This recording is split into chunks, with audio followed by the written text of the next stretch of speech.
Welcome to the Forge Truth Podcast, where we are building great men as God defines greatness.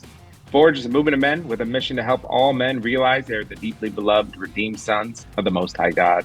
I'm your producer, Zach, and I'm here to discuss the issues that affect men the most with our two hosts, Dr. Pete Alwinson, lifelong pastor and leader of Forge, and Jason Quinones, Bishop of Core Faith Church in Oviedo, Florida. Men, welcome to the show. Good to be here. Good to be here. Good to see you guys. Yep, it's good to be back with y'all recording. I know, and we got a guest today. Yeah, Steve McKinney is with us, yeah. and he's ready to wrestle you, Zach and Bishop. He wants to wrestle me? Yeah, I mean, jiu-jitsu, he could take you down, I think. Great. In fact, Steve, could you take both of these guys down at the same time? You know, I don't think so. They're young guys. I'm an old guy. I'll just put it like this, Pete. If something happened, I would definitely have a chance to win. That's all I would say. I love that. Yeah. So, I like one of the things in jiu-jitsu is you want to get people to the ground because it's like being in the ocean and you're the shark. So the ground is the ocean and I'm the shark. So that's the goal there. So, but they're young guys, they're big guys. So as I get older, I don't talk too much trash, maybe a little. You know, we had one of our jiu-jitsu guys, L, tell me the other day that that Zach is a whole lot stronger than he thinks he is. And Bishop, you can't see all of Bishop, but Bishop can bench press me over his head, and there it is.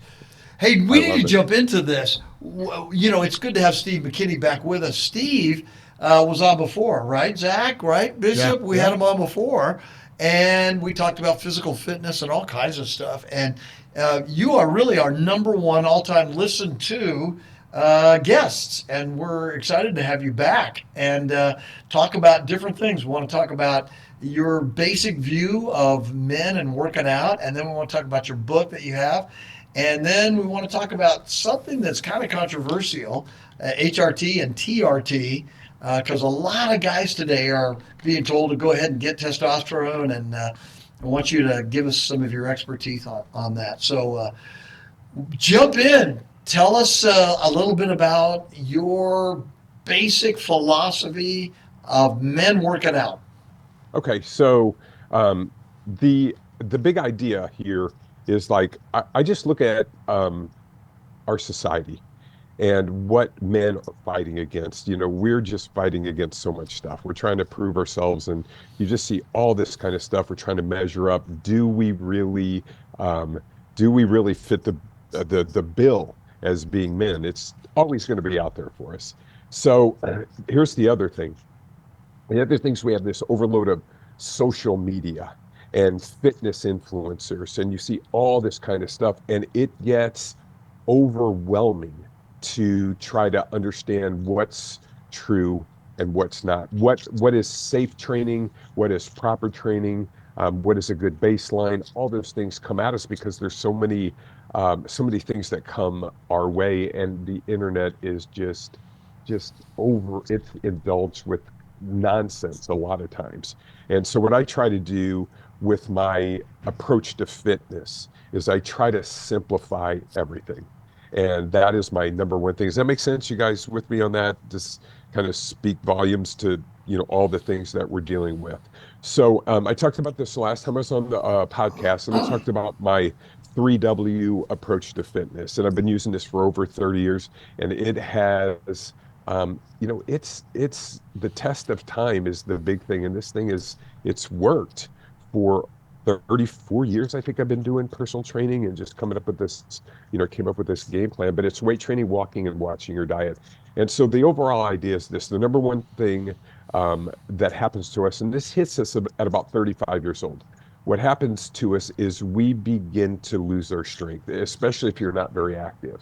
So, you'll maintain for a particular time. In your 20s, you're pretty good, but every decade it gets worse. I'm in my sixth decade, and I'm not nearly as strong as I used to be. I can't do what I used to do, but I still do well. I still stay in the game, and I still use my approach. So weight training is the number one thing. Now here's the problem. The problem is, how much do you do? How often do you do it? And so what I do, I use something called high intensity training, which people doesn't mean anything to people. But basically, here's what it is. I am really careful on training muscles and saving joints because part of longevity, which is a big part of my approach to fitness, is not only to have strength, but to keep your joints healthy. And there are a lot of things that I see out there that are called ballistic movements that cause a lot of joint problems. And I mean, when you're younger, it's not that big of a deal, but one injury can absolutely change your life. I've just seen this over and over. So I do slow training, just really loading the muscle and not unloading it. Basically, what I do is like if you think about, let's talk about a push-up. If you ever hear people talk about push-ups, what you'll see is how many push-ups can you do? And there are ways to cheat that, and that's all fun and fine. I could do, 50 push-ups, whatever. The way I approach push-ups is um, the idea of an exercise. It has a goal. And the goal of the exercise is to deeply stimulate or inroad or fatigue the muscle. And so what I do with the push-up is I have my clients and I have them go down in maybe anywhere from 6 to 10 seconds, pause at the bottom, and then come up in anywhere from 6 to 10 seconds. But you don't lock out at the top. When you lock out, you unload the muscle. Does that make sense? Hmm. So you want to keep that muscle under the load for a certain period of time. 60 to 90 seconds seems to be about perfect for stimulating hypertrophy, which is building muscle and strength. And so generally, that works very, very well. I use weights in the same way. Weights are simply a tool to achieve an objective. And the objective is to stimulate the muscle deeply and efficiently, as deeply and efficiently as you can. And so weight training has so many benefits. It builds strength, it builds bone density, it helps your brain. I just call it my medicine. I'm just going to take a dose of medicine there. And so generally what I do in the beginning with clients is I have them work out 2 days a week. That seems to be optimal, especially if you're training very hard. And you could build muscle and strength from there. Now, here's what happens a In lot of two times. days a week, Yeah. So, um, Bishop, can you lay on muscle in 2 days a week? Well, that is a question. I mean, I think Steve has a little bit of age on me, which means he has wisdom, which is what I'm saying. And I think that he would say yes. Now, my question is, would you apply this same principle to someone no matter their age? I would. Yeah, because here's the thing. Like I'll just turn it to jujitsu real quick. A lot of my younger guys that I train jujitsu with, they'll always say, "Man, I hope I can train when I'm your age." And I look at the way they train, and I always tell them, "You're never going to make it." And here's why. Because you're training like crazy, and you got to win every round, and you're tensing your muscles. There's a way to train jujitsu for longevity, and that's learning how to relax and the whole 9 yards. So my point is this: if you start training properly when you're younger, you won't have to adjust when you're older. Now, when you look at the number of days per week, look at exercise like this: dose response. Look at it as medicine. Let's say you're taking an antibiotic and the doctor gives you an antibiotic. He gives you a certain dose of antibiotics. If the dose creates the proper response, he doesn't change the dose. If it doesn't, he'll either lower it or he'll increase it. I have a guy, a young man, he was 30 years old. He was training for a jujitsu. I train a lot of my athletes as well, but he was training for a big match and he had to gain weight. So I told him exactly what to do. I had him add some creatine to his program, but the guy literally gained 30 pounds. Training 1 day per week, literally just 1 day per week. Now, let me explain what I mean by that. So here's what happens. A lot of times you'll see people who train 4 or 5 days a week. That's fine. You find what fits you. I'm just giving a baseline for what I have found that works. But what I've noticed mostly is people will train enough to recover. They'll train like on day one, then they'll train on day two. But they've recovered enough to train on day two. But that's not the goal.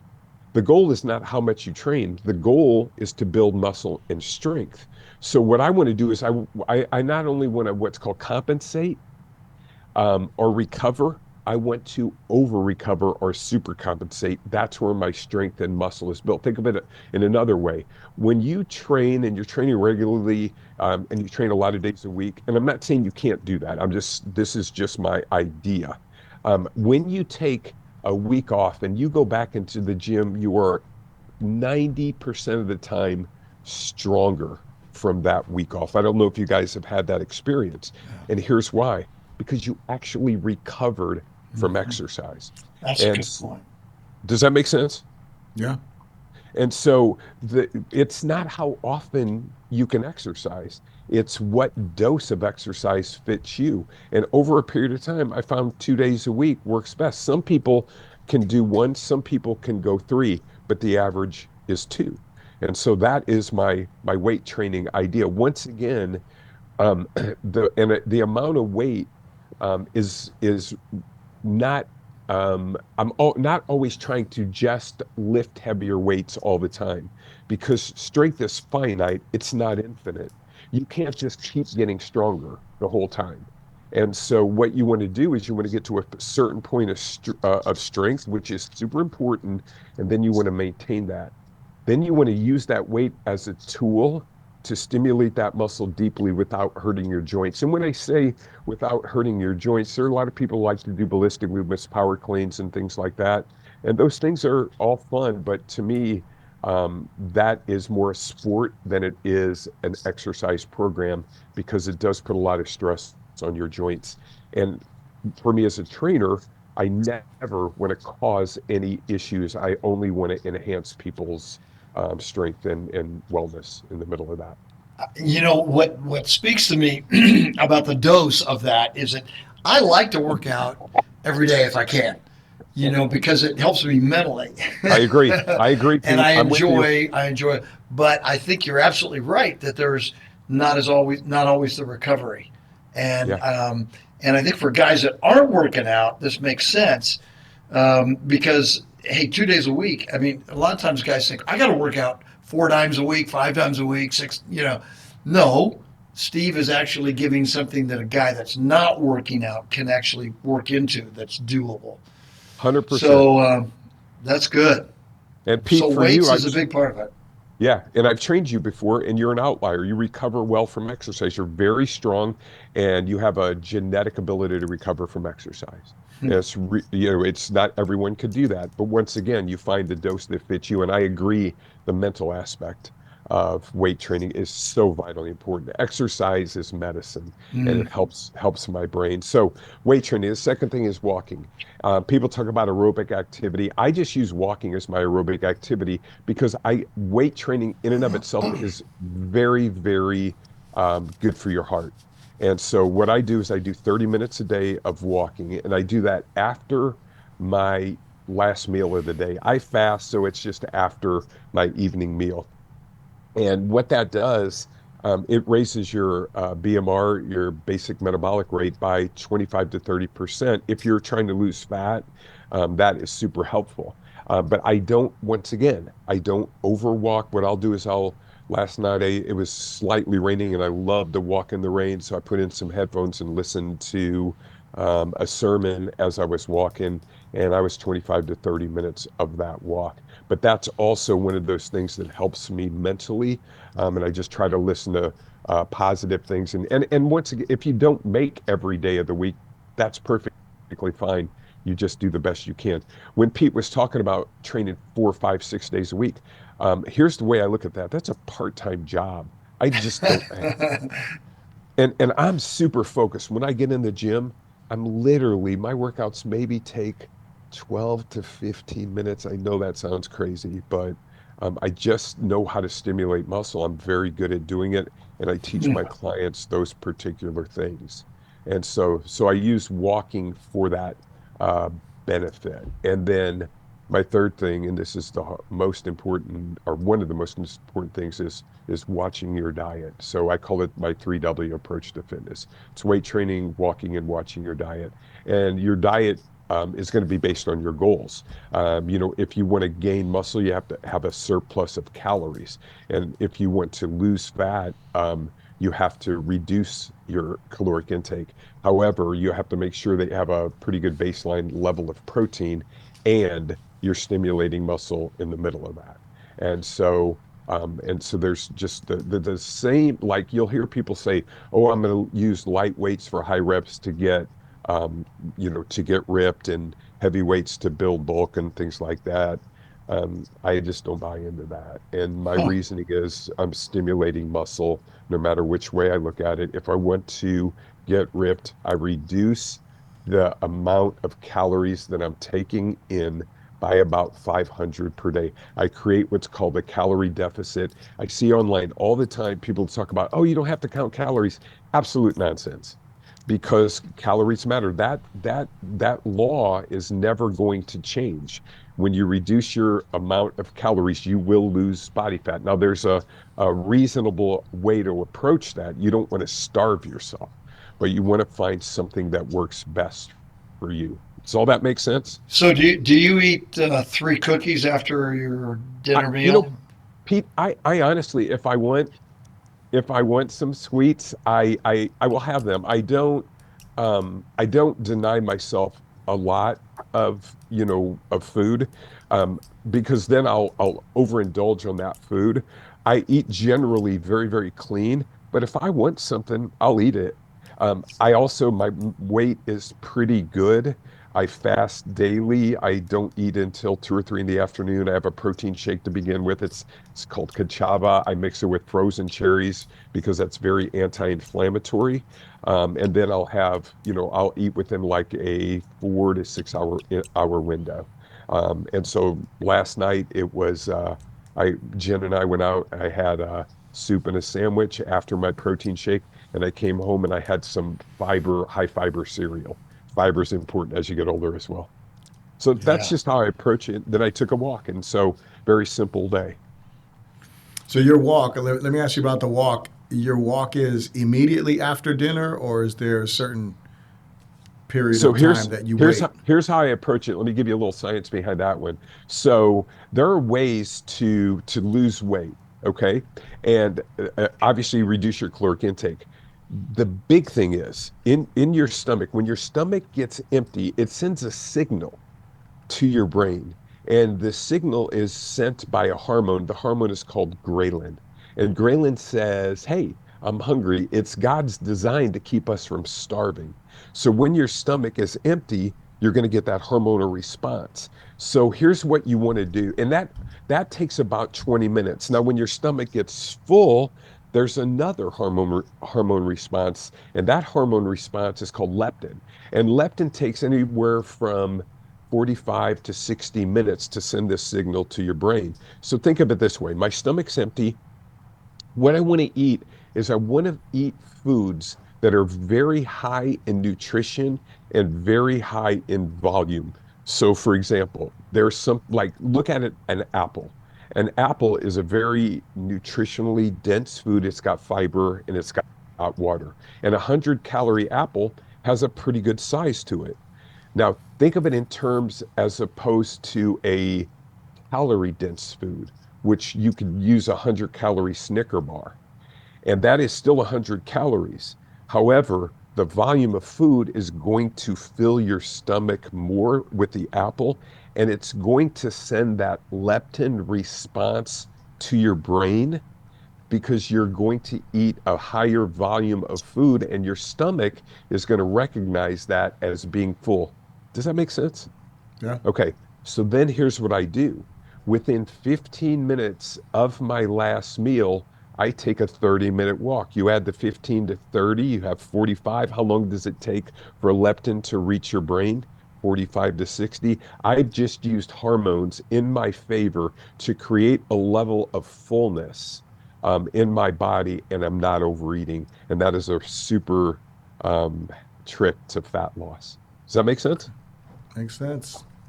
So, Wow. So, did you catch that? What you guys got to clarify that for me. So eat and then wait 15 minutes. 15 minutes. And then walk for 30 minutes. If I go before that, then what happens? you're fine. You're fine. I just use that as a guideline. If you go before the 15 minutes, and it's not everyone can walk after dinner. I'm optimizing my program by putting it in certain time frames, but you have to let the program fit you. So uh, the Sabbath was, not made, it was made for man. Remember what Jesus said about that? So I just use those programs. I have a basic outline here, but I make that outline fit the person and give freedom. Maybe you can only walk in the morning, then walk in the morning. So it's still going to be good for your brain. I'm going to give you a fourth thing, though, that I've added to my program. And this is simply because of the mental state of our country. And what I see all the time is people struggle so bad. I just see so much. I deal with a lot of younger people, and I see so many mental challenges, and I see so much. The catchword is mental health, and so I just tell people you have to have a spiritual life to go along with this, because that is going to be even more important than the exercise part. If you are overloading your brain, and you look at what we're dealing with in society, you look at social media, you look at media as a whole, and it just is too much for us to handle. We are not designed to walk around with something in our pocket that tells you that there was just a mudslide in Pakistan. Your brain is just not equipped to have those alerts coming at you all day long. It ruins your brain. It ruins the way you look at things. It creates an addiction to all these things. That's why you look at social media now, and there's going to be a warning, or there is a warning for young people with social media, because it causes so many problems. So limiting the amount of non-helpful information that goes in your brain is so vitally important. I can't even begin to tell you. I watch people just walk off the rails all the time with this kind of stuff, and it's another big part of what we have to do for our mental health. Does that make sense? Yeah. Yeah, that does. It's funny. It's funny. We had Pastor Dan Holland. He came and he was talking about setting your mind, on things above, not on things of this earth. He was, speaking through Philippians and how joy is about a mindset. And he actually called that scroll a death scroll. So it's like, that's what people do. It's a death scroll, and you just scroll to your death. That's a brilliant way to look at it. It is. But you know what? We're addicted to the follows, the likes, all this kind of stuff. Think about YouTube influencers and what happens with that. These guys have to come up with content. And I go back to, even in the church, you see this, and even in the secular society, you see this. You have these guys who are very helpful, but they have to come up with content nearly every day to stay in the feed. And so you got to come up with stuff, and half of the stuff doesn't even matter, but you're just throwing things out there, and that's where the overload comes in. Steve, you and I are part of a ministry that we both know, and their theme is content is king. Content is king. You got to keep generating it, and it's really a death spiral. Well, listen, there's a whole lot to say, and Zach hasn't chimed in yet, and that's okay.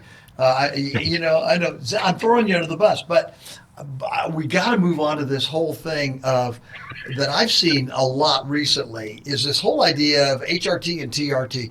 It seems like every time you turn around, right, guys are saying, yeah, I checked my testosterone and I got to get more testosterone. And, I want to be stronger until Jesus comes back again. I would like to be the Incredible Hulk until Jesus comes back.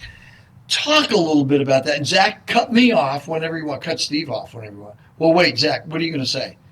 Well, we're getting into an area where I know absolutely nothing. I've never had my testosterone measured in my life.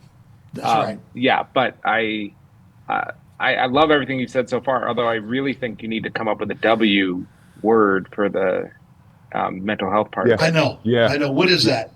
Worship. Um, There you yeah, go. love it. Yeah. Worship. Weed out bad messaging or something like Yeah, that. Yeah.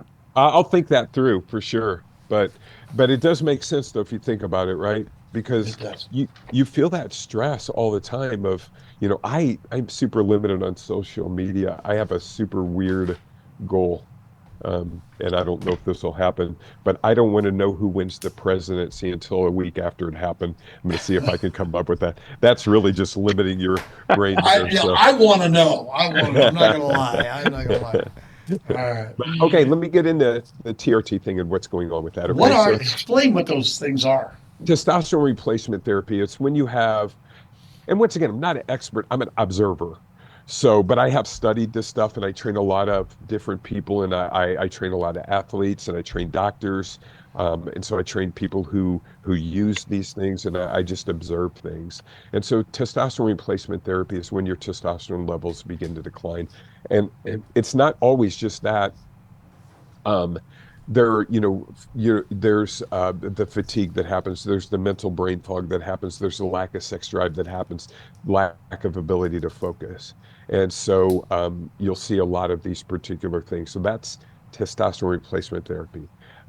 And then there's what's called HRT, which is hormone replacement therapy. Hormone replacement therapy, I think it's called medicine. I think it's 3.0. It's from, I read a book, Dr. Peter Attia, and he's written a book, Outlive. It's probably right behind me here somewhere. And he talks about medicine for, he talks about medicine usage for the quality of your life. And so he does make the distinction between quality and quantity, because when you begin to change your hormonal levels, it's going to affect the quantity of your life or the lifespan as a whole. So the idea behind it is to, while you're living, to have your hormonal levels optimized in the middle of that. But let me go back. So here's what's happening in the TRT world. Pete, this is what you're dealing with. What you're dealing with is, you just remember this, always follow the money. You're dealing with clinics. And I was just in, I'll give you a couple of stories. Okay. I was just in a high intensity mastermind group, and there's a guy who wrote the book Body by Science. His name's Dr. Doug McGough. And once before I even say this, I want you to know that TRT is not a bad thing. It is very helpful for people who need it. I have a guy that I trained, a good friend of mine, and he's got, I think it's called Graves' disease. He's got a thyroid issue, so has to take testosterone replacement therapy because he has a physical problem with that. And so, it is helpful. It's a great medicine, but it's being overprescribed, in my opinion. And so, think of it from this perspective. You have a TRT clinic, and I have had this on numerous occasions. A 30-year-old friend of mine, he goes to a TRT clinic and he calls me, he goes, "Hey, I have a question for you." I go, "Yeah, what can I do for you?" He goes, "I went to a clinic," and he goes, "and they say I need to start taking something." I go, "Okay, let me explain something to you. You're 30 years old. When you start this, you're going to take this for the rest of your, you're going to be taking shots for the rest of your life. Okay. That's the number one thing. Here's the number two thing. You're 30 years old. You just had a child. You're not sleeping well. You are overtraining because you're still trying to train as if you didn't have a child. You're trying to train 5 or 6 days a week. That declines your testosterone level rather than enhances it. And so, here's my take. I just told them, here's what I want you to do. I want you to start taking a supplement. Just take zinc. That's going to be your first one. The second thing is reduce the amount of time that you're training. Try to add quality sleep. If you don't get quality sleep, do not train the next day. So when you look at a lowering of testosterone, it's going to happen. And there are several reasons for that. We're striving in our society for more, better, better, and we just keep doing that. And then here are the symptoms of low T. I'm kind of worn out. I can't focus. And so you go to a clinic and they are going to, "Oh, yeah, you're tired. You need this." And so in this meeting with Doug McGuff, I asked him a question. I said, Doug, I have a lot of friends who are on TRT, and it almost seems to me like it's addicting. He goes, exactly. He said, that's the point. He says, when you take your first shot of TRT, what happens is you're going to feel really good, but it's called exogenous testosterone, meaning it comes in from the outside. When you take your first shot, it's going to lower your normal level of TRT. So now you are dependent on that particular shot. If you stop, you're going to stay low for a very long period of time until your body finally starts coming back around. Does that make sense? Yeah. So if people are going to use it, go to your personal doctor. Don't go to a clinic, because I had a buddy of mine, he's a jiu-jitsu guy, went to a clinic. He's 35 to 36 years old. And he said, hey, your testosterone's at 500 or something like that. You need to go on a cycle. And so he thought, man, that's just weird. So he sent his 22-year-old nephew to that same clinic. And they said, hey, you need to be on TRT, or TRT levels are low. So what McGuff's told me, he says, what you have in the clinic is you have doctors who are tired of doctoring. And so what they do is they just go to a clinic, and they write scripts all day long. Now, I have two different clients, and I'm not saying this is the cause, but they have prostate issues. One has prostate cancer, the other one's struggling in that area. And so it doesn't cause prostate issues, cancer, or things like that, unless you have an underlying predisposition for that. Then it's like putting gas on a fire. With my one friend, I told him he went through a prostate treatment, and they use chemical castration is simply what it is. They lower your testosterone for a period of time, and that way they can kill the cancer. They use radiation. So then what happened is, when he got clean, he says, hey, I'm going to go back on TRT. I said, don't do it. He goes, why not? I go, it's going to come back. I promise you it'll come back. He goes, well, my doctor, he said that I'm okay. I said, well, let me tell you something, your doctor's wrong. And I said, I would never take that risk. Well, he did, and it did. And it's unfortunate that happened. I have another buddy, TRT guy. I asked him, can I tell this story? He said I could. So he talked to his doctor. He said he felt great. Super good Christian man. Said he felt great with TRT. So he talked to his doctor into upping his dose. I think I need a little more. And so then he goes to Walmart. Somebody pulls out in front of him. He gets into a fist fight in the middle of a Walmart parking lot, punches a guy dead in the chest. I love this story. I'm cracking up at it. I'm like, bro, go get your stuff checked. He went back to get his levels checked. I think he was at 1850. I'm like, dude, rhinos don't have testosterone of 1850. You know, and then I have other guys. I have a police officer buddy I train with, and he's totally bought into my method of training. And he has friends that are in the police force that are on. And he said, you wouldn't believe the emotional roller coaster that goes along with that, because you take a shot and your levels are high, and then you start to decline, and you need it. So you're going emotionally. And think of it. And once again, I know I'm sounding very negative. It's a very positive thing in the sense that some people need it. I totally understand that. But I say this, go back to what I said earlier. Do your weight training, do your walking, watch your diet, eat eat steak, eat man food, take some supplements, get sleep. Sleep is the number one thing when it comes to a decline in testosterone. It's the number one thing when it comes to aging. Lack of sleep will age you. Sleep is a super hormonal changing response for people in the middle of that. And so I got another buddy, good friend of mine, and he was telling me he went on TRT. He says, I'm taking my son home to my ex-wife's house. He goes, I drive, and this guy's tough as nails. He says, I drop him off, I drive away. He goes, I start crying. And he goes, I'm like, what in the heck? And I go, yeah, because now your hormones get out of balance, and your estrogen levels kind of get weirded out. He goes, I immediately stopped. I have another guy who tried it, and he started having pitting in his legs, where you would press and the indentation would stay there.